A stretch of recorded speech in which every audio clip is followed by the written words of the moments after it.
kuna faida za kufanya uchumba kabla ya ndoa. Yaani kuna wale ambao umemjua binti leo direct unaenda kufunga naye ndoa, au umejuana siku mbili. So kuna faida za uchumba. Faida ya kwanza, kumjua mwenzako kiundani. 2, kuimarisha ndoa yako ya baadaye.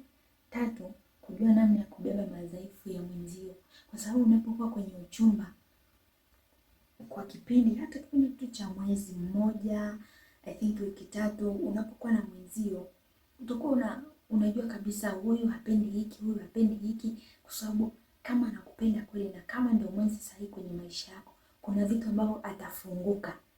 Ukifanya atakwambia, lakini mwenzangu hivi na hivi. Tunapaswa sana kufanya uchumba kwa sababu ndio wakati ambao wa kumjua mwenzi sahihi, lakini wa kujua namna ya kubeba madhaifu ya huyu utakaye